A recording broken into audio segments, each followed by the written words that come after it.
Hey guys, I hope you are doing well. Today, we are going to learn about creating an AI translator agent using the VideoSDK and OpenAI's Real-Time API.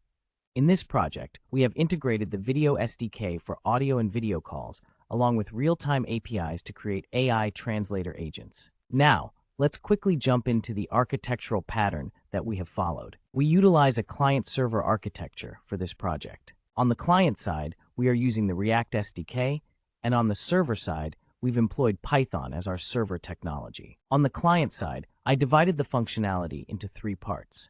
First, we create a room. Second, we initiate a session connecting the client to the VideoSDK server via React SDK.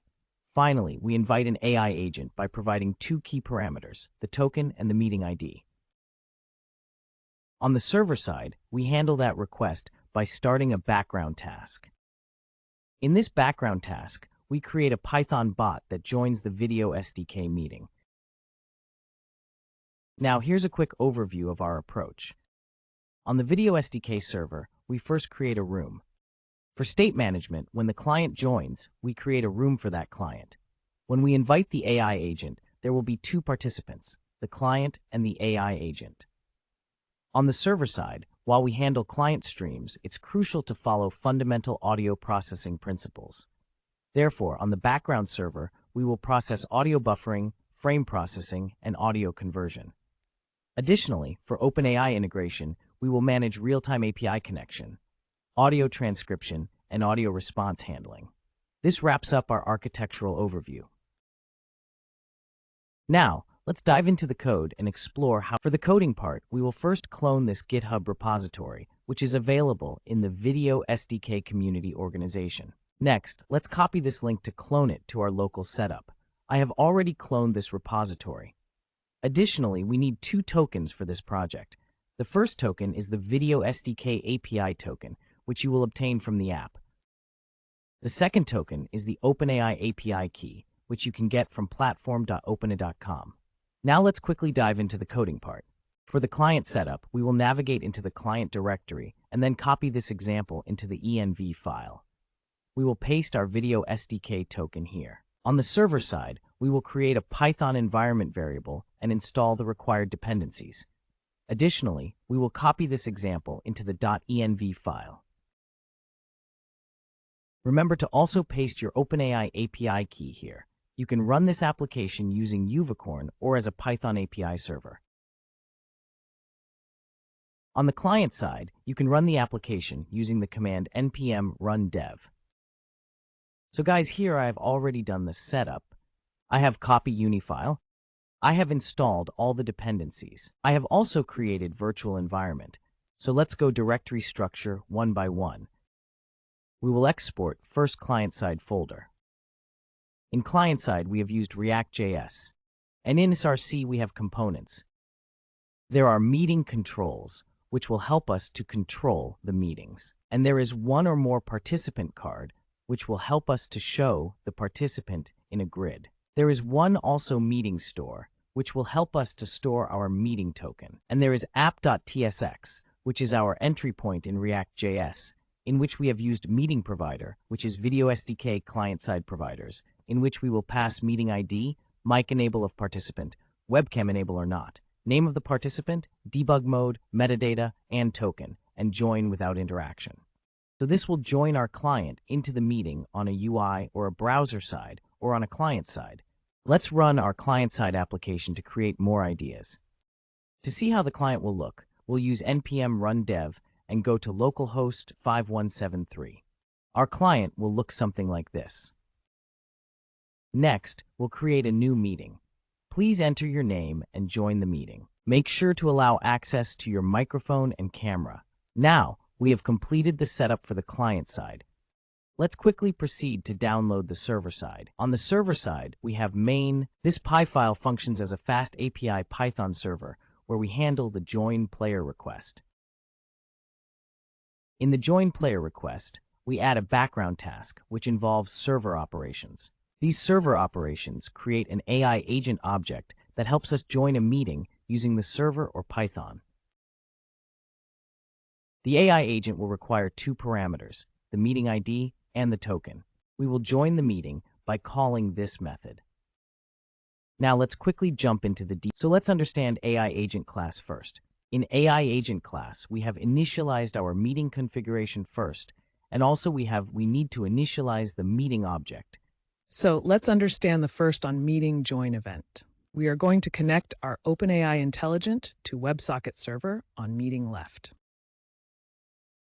On participant join, we are going to maintain one map with participant name to their native languages. And we have also updated our system prompt within that participant, and we are going to tell OpenAI that update the system prompt.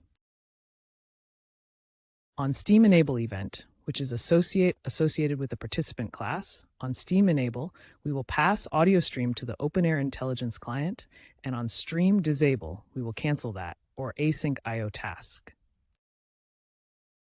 In Add Audio Listener, we are going to continuously take a frame from input incoming stream of VideoSDK.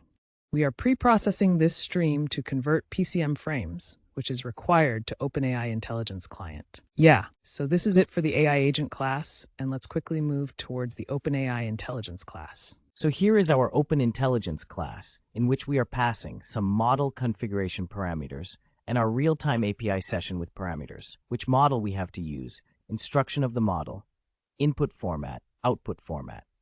This is important for audio processing and input incoming stream and outgoing streams. Temperature of the model, voice of the model, tool choice, which we are not requiring right now, any tools right now, turn detection, modalities, or maximum response output tokens. You will get these all parameters by going documentation of the OpenAI Platform API. So here is the our connect method, which will maintain one WebSocket connection with our OpenAI Real-Time API. Here's update session instructions, which will update any instruction to the OpenAI Intelligent client. So this will help us to update system prompt based on the user which user is speaking. Here's the update session, which will update the session. Send request method, which will help us to send any messages, also audio stream, to the OpenAI Real-Time API. Send audio data, which we will be using to send audio data, which will convert our audio data into the base 64, and then send to the OpenAI Real-Time API. And here is our receive message handler, which will help us to receive OpenAI messages and process according to the events or response type. So here, if there is any WebSocket messages or text, then we will process with this. And if there is any WebSocket messages, error messages, then we will print the error. So in handle responses, we have divided into the multiple events, which is the session created, session update, response audio data, response audio transcription done, or item input audio transcription, input audio buffer speech started. So in this, you can see over here is a response audio delta. On response audio delta, which will stream of our board, we have to automate, we have to pass these audio delta to our VideoSDK meetings. So by doing so, we can able to get the base 64 encoded audio, and then we have to convert that base 64 audio into the AV module, audio video module of Python, into the AV frame, which we have covered on custom audio tech part, which is not required as of now. So here is the main part of our Python server, which implements a custom audio stream technology. This will support a bot for speaking streams. In this implementation, we have a receive method that will be called by the WebRTC at specific intervals. Currently, this method operates at a 0.2 millisecond interval. Now, let's take a closer look at what we are doing here. If there is any frame buffered in the queue, we will retrieve and play that frame. If not, we will create an empty or silent frame to play instead. Here we maintain a frame buffer queue. This frame buffer queue receives real-time audio inputs, and we will play the corresponding frame. If there is no frame available, we will play the silent frame instead. This defines our custom audio stream track. Now, let's discuss how we append frames from OpenAI to our custom audio stream track.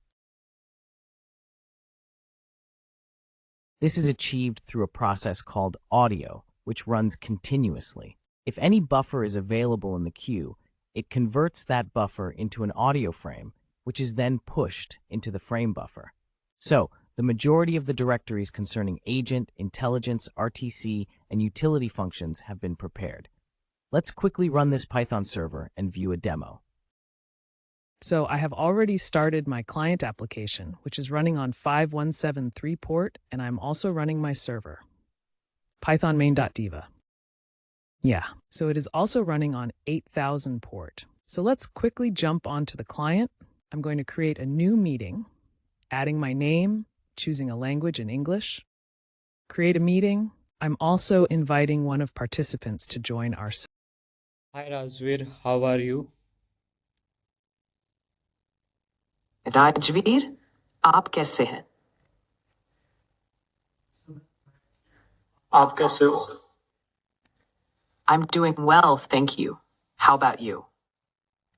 I'm also great. Thanks for joining in. I really appreciate that.